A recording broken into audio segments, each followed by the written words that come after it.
Hello everyone, welcome to Amgate. तो flow measurement discuss कर रहे थे। फ्लो मेजरमेंट में variable head flow metres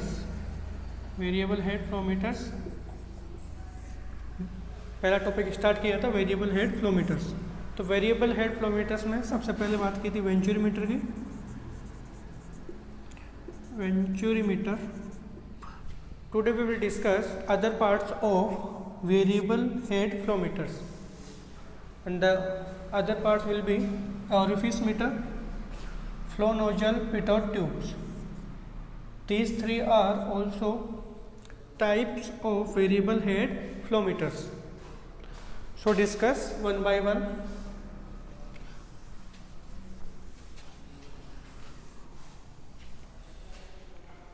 Firstly, we will discuss orifice meter. Orifice meter working diagram will be, suppose this is the orifice connected at the center of tube और pipe के centre में connect की गई है। ठीक है। Flow fluid, जो भी लिक्विड है फ्लो हो रहा है, वेलोसिटी v1 से, pressure at position 1 is p1 and area will be a1 and pressure at p2 just outside the this hole, pressure p2, velocity v2 and area a2। ठीक है, ये प्रेशर यहीं का मेजर है।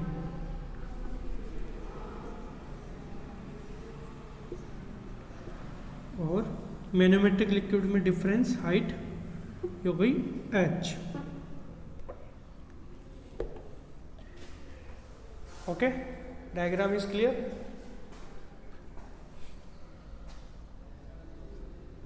तो बर्नौलीज इक्वेशन का use करते हैं।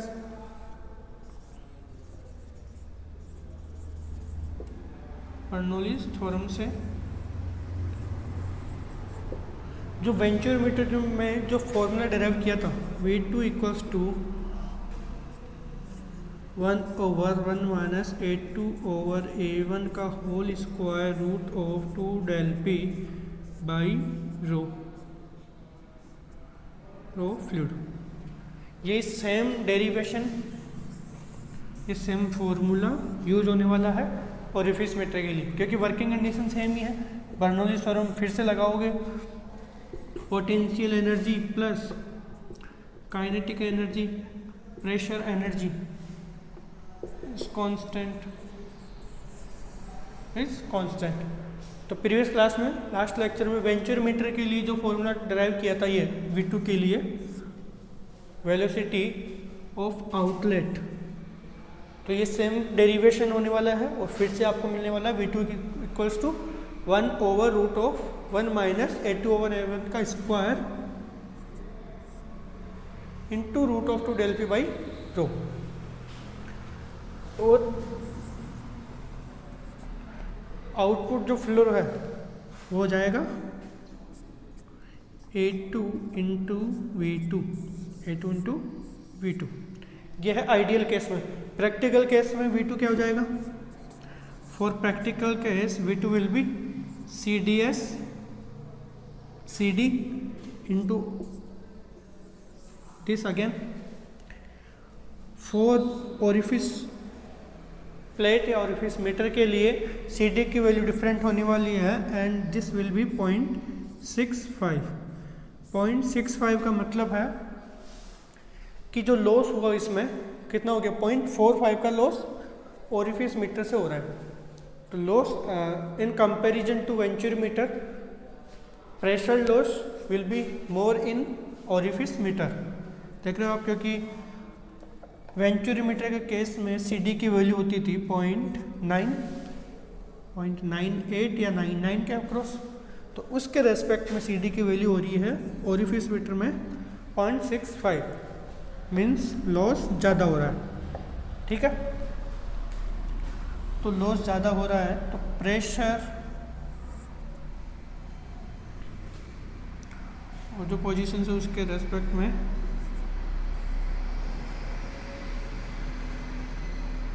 ये लॉस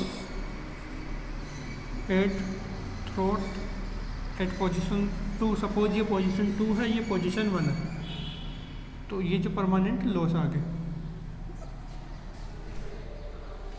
अब बात करते हैं कि जैसे suppose position 1, position 2 and position suppose 3,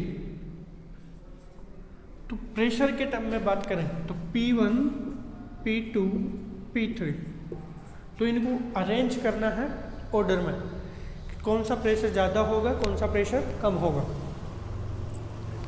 कौन सा प्रेशर ज़्यादा होगा, कौन सा प्रेशर कम होगा।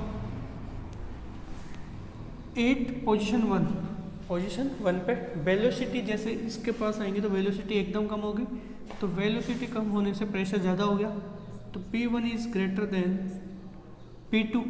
P2 के केस में क्या हो जाएगा, velocity is high, pressure will be low, pressure will be low. लेकिन जैसे आगे इस एरिया से जैसे आगे मूव करते हैं तो फिर से प्रेशर जो है इंक्रीज होने लगता है, तो pressure P3, P1 is greater than P3 and P3 is greater than P2। ये समझ में आपको? यहाँ जैसे ही होल से जो आउटलेट होगा वेलोसिटी हाई जाएगी, वेलोसिटी हाई होने से उसका प्रेशर डिक्रीज हो जाएगा, प्रेशर लो, तो 8.2 pressure P2 will be low. Clear हुआ? एक क्वेश्चन अराइज होता है इसी में, एरिया ऑफ वेना कॉन्ट्रैक्टा या फिर area at vena contracta.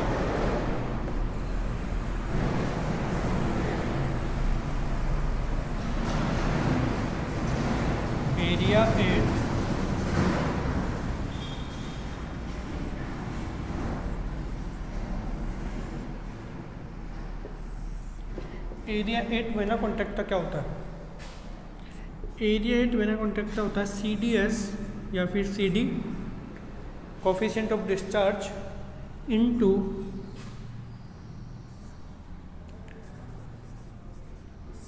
Area. Area कौन सा? ये वाला,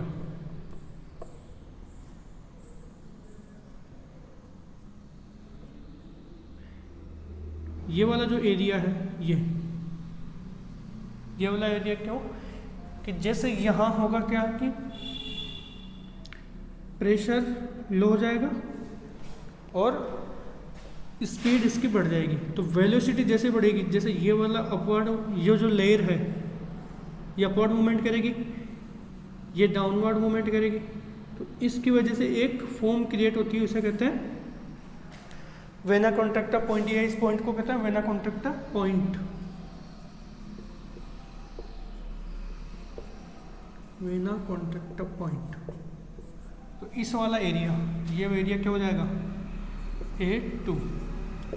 तो एरिया 8 वेना कॉन्ट्रैक्टा होने वाला है CD इंटू 8.2। ठीक है? तो orifice meter loss is higher than venturi meter and the principle is same. Bernoulli's equation का यूज़ करके पूरा डेरिवेशन कैलकुलेट, जो फॉर्मूला है V2 के लिए, एक्सप्रेशन है आउटपुट वेलोसिटी के लिए, वो कैलकुलेट करता है। एंड प्रिंसिपल क्या है इसका? Pressure difference P1 and P2 pressure difference के कारण क्यों यूज़ करके, जो प्रेशर डिफरेंस हो रहा है उसे यूज़ करके आप फ्लो मेजरमेंट कर सकते हो। क्लियर हुआ? And next will be flow nozzle. Flow nozzle भी जो वेरिएबल हेड फ्लो मीटर्स है उसी का ही पार्ट है, एक type of variable head flow meter.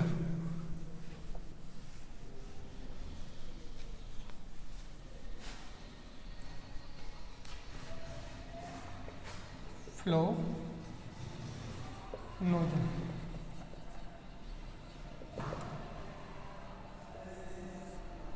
Flow nozzle का आउटलेट दे,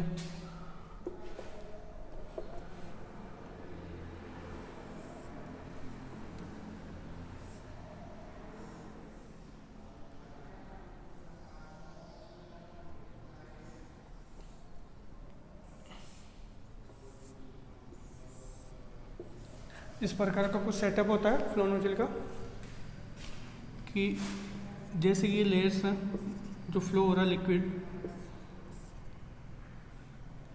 यहाँ पर वेलोसिटी लो हो जाएगी तो at point 1 P1, this point P2, velocity V1 and area A1, A2 area और वेलोसिटी V2, ठीक है। तो फ्लो नोजल का भी सेम कॉन्सेप्ट है और डेरिवेशन वही बर्नौलीज थ्योरम का यूज़ करके डेराइव करना है एक्सप्रेशन V2 के लिए। तो V2 का एक्सप्रेशन फिर से क्या हो जाएगा, 1/√1 माइनस A2 ओवर A1 का square root of 2 del P by rho of fluid, 2 del P by rho. Clear है? तो सेम कॉन्सेप्ट बेसिस है ये flow nozzle, orifice meter, pitot tube and venturi meter, variable head flow meters. Clear हुआ ये? Next बात करते हैं pitot tube की। Next we will discuss pitot tube.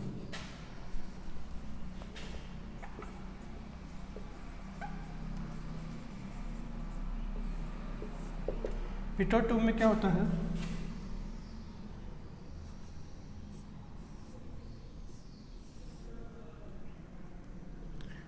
एक जो ट्यूब है पाइप अपना, उसके अंदर एक ट्यूब एल टाइप का एक डिवाइस कनेक्ट कर देता है, यहाँ स्मॉल होल होता है। तो जो वेलोसिटी V1 से लिक्विड फ्लो हो रहा था V1, ठीक, तो इस पॉइंट पे at this point this velocity reduce to 0। इस पॉइंट पे जैसे लिक्विड आएगा तो उसकी वेलोसिटी क्या हो जाएगी, 0। जैसे वेलोसिटी 0 हुई तो जो काइनेटिक एनर्जी है, काइनेटिक एनर्जी वो प्रेशर एनर्जी में कन्वर्ट हो गई।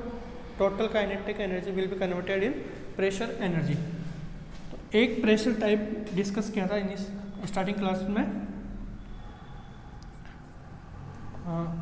Stagnation pressure.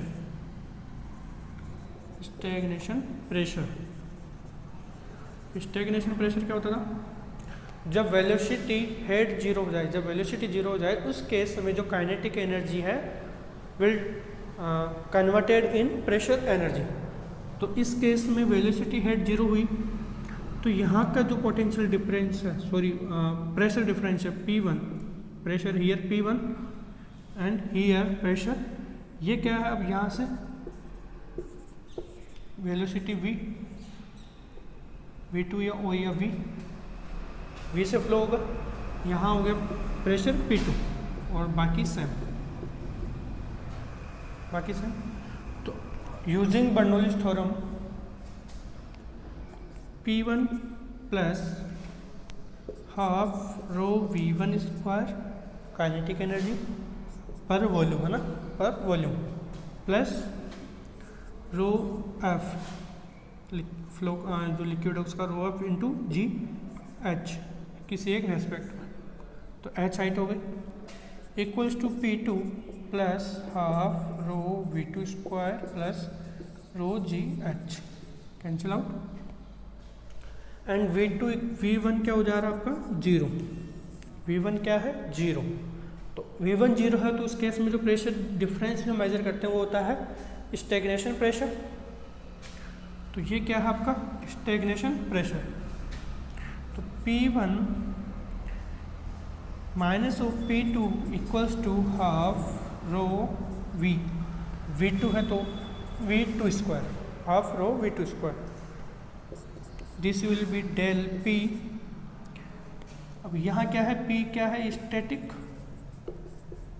P है स्टैटिक, P स्टैटिक प्रेशर है, P1 is stagnation pressure, P1 क्या है स्टैग्नेशन प्रेशर। तो del P equals to half rho V square and from here V will be 2 del P by rho, row is row of liquid का root, ठीक है। Del P1 क्या था, stagnation pressure, P2 क्या है, static pressure. अब देखिए stagnation pressure क्या होता था, स्टेगनेशन प्रेशर क्या होता था, P dynamic pressure plus P static pressure, P dynamic pressure plus P static pressure. तो डेल P क्या है, ये है आपका stagnation pressure minus static pressure, तो डेल P जो होने वाला है वो हो गया डायनेमिक प्रेशर। तो न्यूमेरिकल में यदि आपको गिवन है डायनेमिक प्रेशर इज दिस, तो don't confuse, del P is given, del P is dynamic pressure and dynamic pressure is given, find out static pressure. तो स्टैटिक प्रेशर क्या होता है, P2, find stagnation pressure P1। तो जो इनके terms है उससे कंफ्यूज नहीं होना है। तो सिंपली V की वैल्यू आगे √2 डेल P ओवर रो एफ। डेल P क्या हो सकता है इस केस में, डेल P होता है rho m manometric liquid, rho m into g या rho m minus rho f into g h. Del P क्या हो जाएगा, rho m minus rho f into g h. यदि ये रो एम की value much greater than rho f, then we can neglect rho f. Okay, तो from here you can calculate V। Now जो flow rate है Q क्या हो जाएगी, A2 into we, A2 into v without tube के लिए flow rate A2 into v, और V की expression √2 del P by rho f. Application part देखिए, पिटो ट्यूब का एप्लीकेशन है वेलोसिटी मेजरमेंट ऑफ एयरक्राफ्ट। जो एयरक्राफ्ट होते हैं उनकी वेलोसिटी मेजरमेंट करने के लिए पिटो ट्यूब का यूज़ लेते हैं। सबमरीन जो होती है उनका वेलोसिटी या फिर उनकी स्पीड मेजरमेंट करने के लिए भी पिटो ट्यूब का यूज़ करते हैं। क्लियर हुआ? तो पिटो tube is discussed. And the last topic of today's session is electromagnetic flow meter। यहाँ तक क्लियर हुआ आपको? Variable head flow meters, venturimeter, orifice, flow nozzle and pitot tube. तो कॉन्सेप्ट क्लियर करते जाइए आपके, क्योंकि न्यूमेरिकल्स जो आएगा एक अच्छा न्यूमेरिकली फ्रेम हो सकता है इन पर।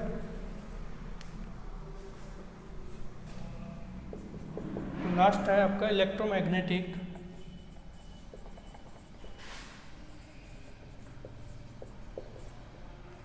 Flow meter.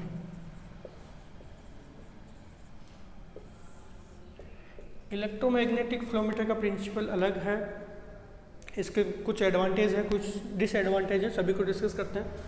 It is based on Faraday's law.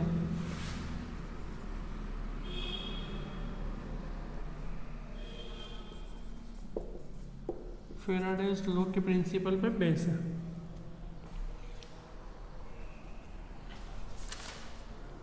Construction देखिए इसका।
देखिए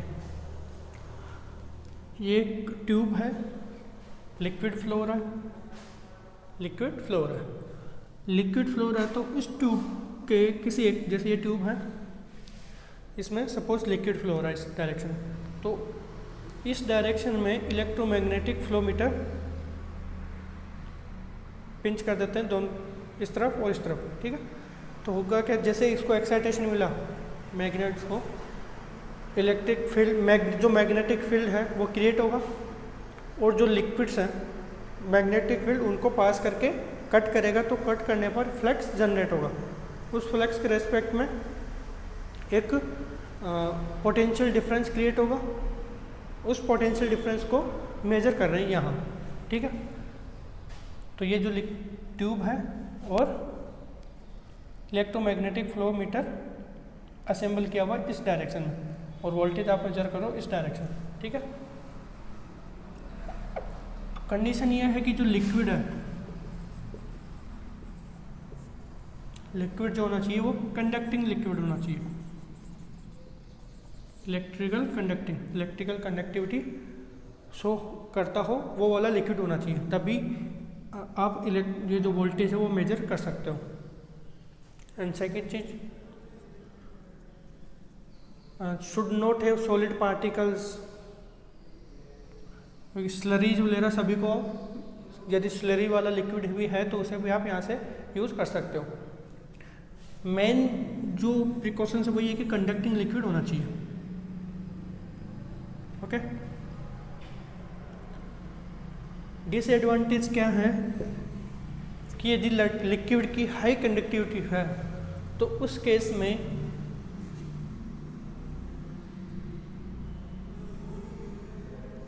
या फिर लिक्विड की कंडक्टिविटी नहीं है तो उस केस में इस फ्लोमीटर को यूज नहीं कर सकते हो आप। क्लियर हुआ? अब देखते हैं डेरिवेशन पार्ट की, ये क्या हो रहा है इसके बिहाइंड।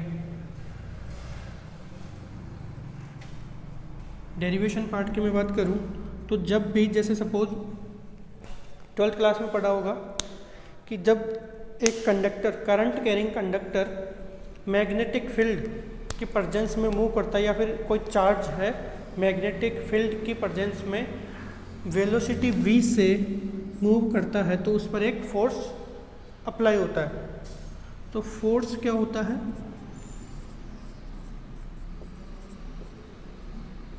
इस अमाउंट का फोर्स डेवलप होता है उस चार्ज के ऊपर। और यदि ये सेटअप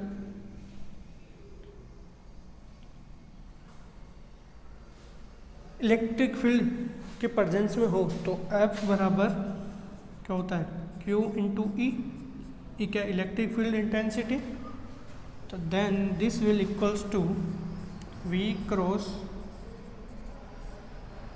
प्रोडक्ट किसके बीच में, वेलोसिटी V और मैग्नेटिक फील्ड इंटेंसिटी B के रेस्पेक्ट में, ठीक है। तो यहाँ से E क्या आ गया, electric field intensity V cross B means VB sine theta. Clear हुआ? And E is equals to capital V by L। L क्या है, जो पार्टिकल्स मूव करेंगे मैग्नेटिक फील्ड की प्रेजेंस में, तो क्या हो जाएगा, डायमीटर ऑफ पाइप। L क्या हो जाएगी, डायमीटर ऑफ पाइप। तो VB साइन थीटा। तो यहाँ से जो वोल्टेज जनरेट हो रहा है V equals to VBL sine theta. V is the velocity meter पर सेकेंड। यदि ये इसके वेलोसिटी और मैग्नेटिक फील्ड परपेंडिकुलर है तो उस केस में theta is 90, then voltage generated जो होगा VBL। तो यहाँ से ये आपको ध्यान रखना है कि एंगल, यदि एंगल से रिलेटेड भी न्यूमेरिकल आ जाए तो आप यहाँ से इसे हैंडल कर सकते हो VBL साइन थीटा से। क्लियर हुआ? और क्लियर करने के लिए मैंने इसी के साथ एक वीडियो आपको अभी डिस्प्ले हो जाएगा, तो वीडियो से भी आप इसे और विजुलाइज कर सकते हो। The fluids flowing through pipes often have completely different properties. Consequently, there are different principles for their measurement. One method is flow measurement based on the electromagnetic principle. The basic physics of this principle can be traced back to the English physicist Michael Faraday, who in 1831 discovered that electrical current can be generated with a magnetic field.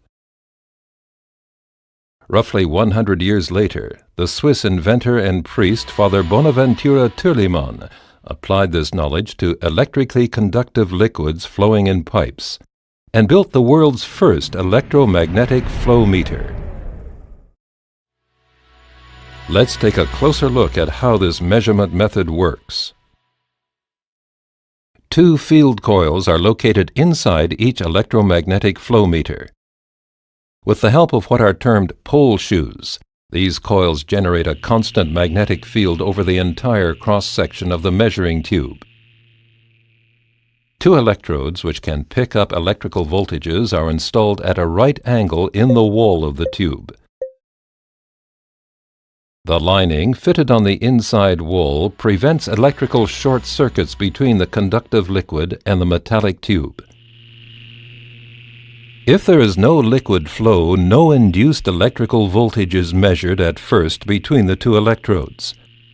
The electrically charged particles of the conductive liquid are evenly distributed, shown here in water with red and blue particles. However, as soon as the liquid starts to flow in the measuring tube, the magnetic field applies a force to the charged particles. As a result, the positively and negatively charged particles in the liquid are separated and collect on the opposite sides of the tube wall. Now an electrical voltage forms, which is detected and measured by the two electrodes. This voltage is directly proportional to the flow velocity in the pipeline.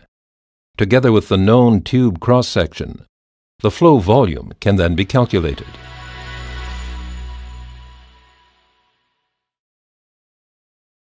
The greater the flow velocity, and thus the separation of the charged particles, the greater the electrical voltage between the electrodes.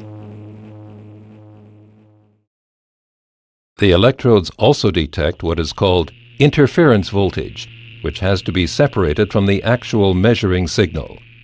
One method that has been successfully used for this purpose is to create the magnetic field with a pulsed direct current. To do so, the polarity of the magnetic field is alternately reversed, illustrated here in slow motion. The voltage picked up on the measuring electrodes now constantly changes in polarity. As a result, all constant interference voltages can be eliminated. For example, electrochemical effects in the liquid, or external electromagnetic fields. Thus, the size of such interference voltages has no impact whatsoever on the actual measuring signal. The advantages of this are a stable measurement and a stable system zero point. With an installed base of over 1 million. बाकी electromagnetic flow meter remember that Faraday's law पे work करता है. Liquid होना चाहिए, must be conducting liquid होना चाहिए. And derivation part F is equal to q v cross b v b l sine theta. तो जो इलेक्ट्रोमैग्नेटिक फ्लो मीटर है वाइडली यूज करते हैं. बाकी वेरिएबल हेड फ्लो मीटर्स देख लिए होंगे. Variable head flow meters complete हो गया आपका topic, and electromagnetic flow meter भी इस लेक्चर क्लास में कंप्लीट हो गया. नेक्स्ट लेक्चर क्लास में डिस्कस करेंगे वेरिएबल एरिया फ्लो मीटर्स की and turbine flow meter and ultrasonic flow meters के बारे में. Thank you.